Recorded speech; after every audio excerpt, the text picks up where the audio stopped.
आज हम लोग UP triple SC PET PET prelims eligibility test के बारे में चर्चा करेंगे कि इनमें कितने प्रश्न आते हैं और वो जो प्रश्न है वो कितने नंबर्स के होते हैं, एग्ज़ाम कितने घंटे का होगा और जो प्रश्न आएंगे वो किन किन सब्जेक्ट से बिलोंग करेंगे। तो चलिए समय नंबर बात करते हैं, सीधे अपने मुद्दे पर आते हैं। सबसे पहले कि जो प्रश्नों की संख्या होगी वो होगी 100। ध्यान से देखिए, प्रश्नों की संख्या क्या होगी, तो प्रश्नों की संख्या होगी 100 और सभी प्रश्न जो होंगे वो पूर्णांक कितने हैं, 100 है। इसका मतलब एक प्रश्न क्या होगा, 1 नंबर का होगा। बात समझ में आ रही है ना, एक प्रश्न 1 नंबर का होगा। और देखिए लिखा है परीक्षा की अवधि 2 घंटे, मतलब 120 मिनट आपको दिए जाएंगे। 120 मिनट में आपको 100 क्वेश्चंस लगाने हैं, समय पूरा पर्याप्त है, बस आपको पढ़ के जाने की आवश्यकता है। अगर आप पढ़ कर जाएंगे तो आप मान के चलिए कि 1 घंटे सवा घंटे में पेपर बहुत आसानी से आप कर ले जाएंगे। तो मैं उम्मीद करता हूँ कि इतनी चीज़ें आपको समझ में आई होंगी। चलिए अब बात करते हैं कि प्रश्न किन किन सब्जेक्ट से आते हैं। ठीक है, तो सबसे लिखा है पहला कि भारतीय इतिहास। आप देख रहे होंगे भारतीय इतिहास कितने नंबर का है, ये 5 नंबर का है। तो इतिहास से सिर्फ 5 नहीं आने वाले हैं। इनमें देखिए किन किन चीज़ों की वर्णन किया हुआ। देखिए सिंधु घाटी सभ्यता, वैदिक संस्कृति, बौद्ध धर्म, जैन धर्म, ठीक है, मौर्य वंश, गुप्त वंश, हर्षवर्धन, राजपूत काल, सल्तनत काल, मुगल काल, मराठा, ठीक है, और ब्रिटिश राज्य का अभ्युदय एवं प्रथम स्वतंत्रता संग्राम, ब्रिटिश राज्य का सामाजिक आर्थिक प्रभाव। इसका मतलब ये है कि पूरी एंशिएंट हिस्ट्री, पूरी मिडवल हिस्ट्री और मॉडर्न हिस्ट्री में, ठीक है, 1857 की क्रांति, 1857 की क्रांति तक इतने सब्जेक्ट से, मतलब इतने दूर से, इतने चैप्टर से आपको 5 नंबर मिलने वाले हैं। बात समझ में आ रही है ना आपको। चलिए आगे बढ़ते हैं। जब हम आगे बढ़ते हैं तो जो दूसरा नंबर इसमें देखिए लिख कर दे रहा है कि भारतीय राष्ट्रीय आंदोलन, इससे भी 5 नंबर आने वाले हैं। ये भी इतिहास का ही हिस्सा है और ये मॉडर्न हिस्ट्री में आता है। तो मॉडर्न हिस्ट्री से अकेले आपको क्या कर रहा है, 5 नंबर आपसे देगा आपको। और उसमें भी पूरे मॉडर्न हिस्ट्री से नहीं देना है, उसमें क्या क्या पढ़ना है, स्वाधीनता आंदोलन का प्रारंभिक वर्ष, ठीक है, थोड़ा समय से मिटाता हूँ, हो गया। स्वदेशी एवं सविनय अवज्ञा आंदोलन, महात्मा गांधी के आंदोलन, ठीक है, क्रांतिकारी राष्ट्रवाद का उदय और विधायी संशोधन, ब्रिटिश इंडिया एक्ट 1935, ये पढ़ना है आपको। भारत छोड़ो आंदोलन, आज़ाद हिंद फौज और नेताजी सुभाष चंद्र बोस। मतलब ये है कि पूरी क्रांतिकारी गतिविधियों को हमें यहाँ से पढ़ना है, जो हमको 5 नंबर जिससे मिलने वाले हैं। ठीक है, आगे बढ़े। चलिए आगे आते हैं। अब बारी है भूगोल की, ठीक ना, अब बारी है भूगोल की। अब देखिए भूगोल में कहाँ कहाँ से प्रश्न आने वाले हैं। ये सिर्फ भूगोल 5 नंबर का है, इतिहास 10 का था और भूगोल 5 का है। इसमें क्या है, भारत एवं विश्व की भौगोलिक स्थितियाँ, नदियाँ, भूजल संसाधन, पर्वत, पहाड़ियाँ, हिमनद, मरुस्थल एवं शुष्क क्षेत्र, वन, खनिज संसाधन, ये सारी चीज़ें मैंने विश्व भूगोल के लिए आपको पढ़ा चुका हूँ। मैं भारत भूगोल के लिए आने वाले समय में इनको कंप्लीट करा दूंगा। इसके बाद भारत एवं विश्व की राजनीतिक स्थिति, ठीक है, थोड़ा सा ये पतला है। इसके बाद जलवायु तथा मौसम, टाइम जोन, ठीक है, जनसांख्यिकी परिवर्तन का प्रभाव। इसका मतलब ये है कि भूगोल से आपको क्या 5 क्वेश्चंस मिलेंगे। भूगोल का सिलेबस बहुत बड़ा, अधिक विस्तृत नहीं है, कुछ चीज़ें इसमें जरूर दी गई हैं, लेकिन आप ध्यान दीजिएंगे पर्वत, पठार, नदियाँ, मरुस्थल, इन सारी चीज़ों को पढ़ लेंगे तो बहुत आसानी से आप 5 नंबर कर ले जाएंगे। ठीक है, आगे की ओर बढ़ते हैं। आगे है अर्थव्यवस्था, भारतीय अर्थव्यवस्था। देखिए योजना आयोग पंचवर्षीय योजना बहुत जरूरी है पढ़ना। मिश्रित अर्थव्यवस्था का विकास निजी एवं सार्वजनिक क्षेत्रों में क्या है, हरित क्रांति क्या है, दुग्ध विकास एवं ऑपरेशन फ्लड क्या है, ठीक है, बैंकों का राष्ट्रीयकरण है, कृषि सुधार है, ढांचागत सुधार है, श्रम सुधार है, ठीक है, आर्थिक सुधार है, जीएसटी है। इन सारी चीज़ों को हमको पढ़ना है और इनसे प्रश्न कितने आने वाले हैं, तो 5 क्वेश्चंस आएंगे जो आपके लिए 5 नंबर के होंगे। तो ये चीज़ें आपको समझ में आई होंगी। चलिए आगे आते हैं। आगे है जो 5वां, वो है भारतीय संविधान एवं लोक प्रशासन, ठीक है, जिसे हम पॉलिटी कहते हैं ना, इसे क्या कहते हैं, पॉलिटी, लोग इसका नाम रखते हैं पॉलिटी। इससे 5 क्वेश्चंस आने वाले हैं, ये भी आसान है। क्या है भाई, भारतीय संविधान में किन चीज़ों को पढ़ना है, भारतीय संविधान की मुख्य विशेषता, राज्य के नीति निर्देशक सिद्धांत, मौलिक कर्तव्य, संसदीय प्रणाली, संघीय प्रणाली, ठीक है, केंद्र राज्य संबंध, न्यायिक ढांचा, सर्वोच्च एवं उच्च न्यायालय, ठीक, जिला प्रशासन, स्थानीय निकाय तथा पंचायती राज व्यवस्था। इससे आपको क्या है 5 नंबर आपको मिलने वाले हैं, तो आपको ये भी पढ़ना है, ठीक है। आगे चलिए बढ़ते हैं, इस को आप लोग डाउनलोड कर लीजिएगा या फिर मैं आपको लिंक में PDF में दे दूंगा। सामान्य विज्ञान की बात करते हैं। देखिए सामान्य विज्ञान से भी आपको 5 नंबर मिलने वाले हैं। प्रारंभिक भौतिक विज्ञान, प्रारंभिक रासायनिक विज्ञान और प्रारंभिक जीव विज्ञान। आप ये मान के चलिए ना कि 3 क्वेश्चन अकेले जीव विज्ञान से आएंगे और 1 क्वेश्चन मतलब भौतिक विज्ञान से और 1 क्वेश्चन रासायनिक विज्ञान से। तो इस चीज़ पर विशेष ध्यान दीजिएगा कि आपको ज्योग्राफी पर विशेष ध्यान देना है। अगला है 7वें नंबर पर प्रारंभिक अंकगणित, ये भी 5 नंबर का होगा। देखिए पूर्ण संख्या, भिन्न दशमलव, प्रतिशतता, साधारण अंकीय समीकरण, वर्ग एवं वर्गमूल, घातांक एवं घात, औसत, इन सारी चीज़ों को पढ़ेंगे तो हमको 5 नंबर अंकगणित से मिल जाएगा। आगे बढ़ें, चलिए आगे देखिए सामान्य हिंदी से 5 नंबर है। क्या क्या है इसको देखते हैं। संधि है, विलोम है, पर्यायवाची है, वाक्यांशों के लिए एक शब्द है, ठीक है, मुहावरे, लोकोक्तियाँ हैं, सामान्य अशुद्धियाँ हैं, लेखक एवं रचनाएं हैं। आगे बढ़ें, 9वें पे देखिए सामान्य अंग्रेजी, ये भी 5 नंबर का, सबको 5-5 नंबर का दे रखा है।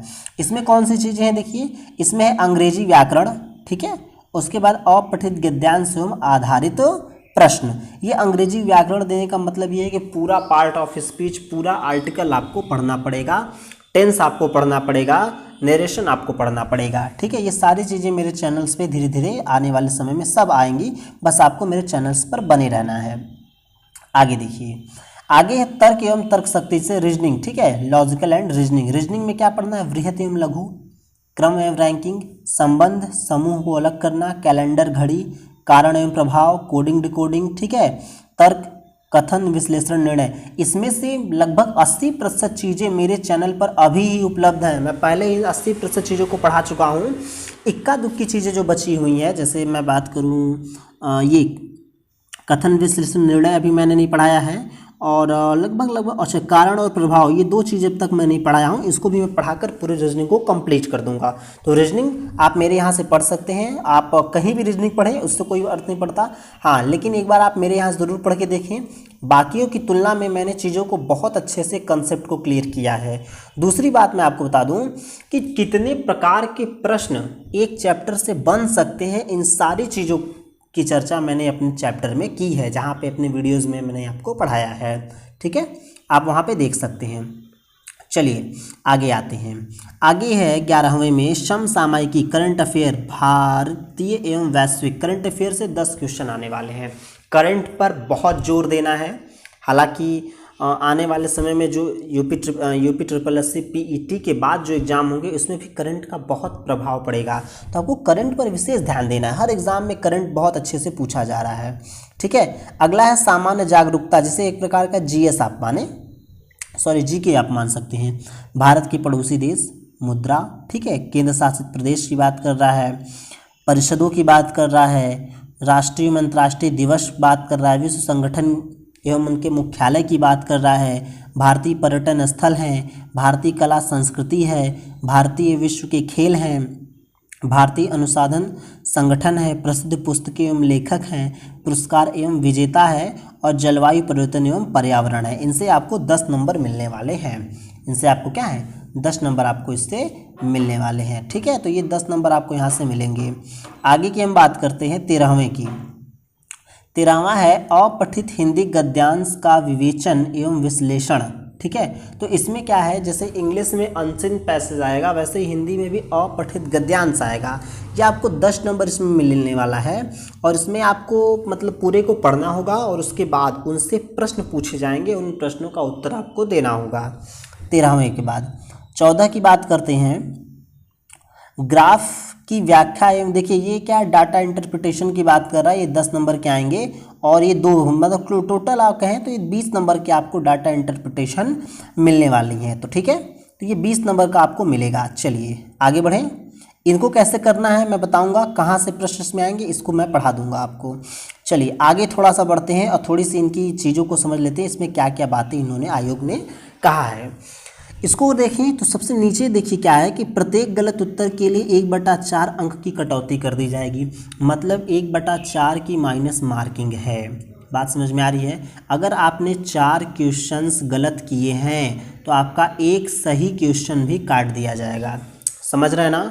1/4 का मतलब क्या है कि आपने अगर 4 क्वेश्चंस गलत कर दिए हैं तो एक सही क्वेश्चंस भी आपका गलत काट दिया जाएगा। मतलब अगर आप 4 गलत करेंगे तो आपके क्या होंगे, 5 गलत हो जाएंगे।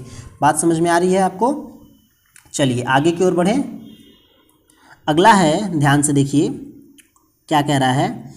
ऊपर से देखते हैं कि क्रमांक 1 से 9 तक अंकित शैक्षणिक विषयों से संबंधित प्रश्नों की कठिनता का स्तर जो राष्ट्रीय शैक्षिक एवं अनुसंधान परिषद NCERT द्वारा निर्धारित सेकेंडरी, मीनियर सेकेंडरी स्तर होगा।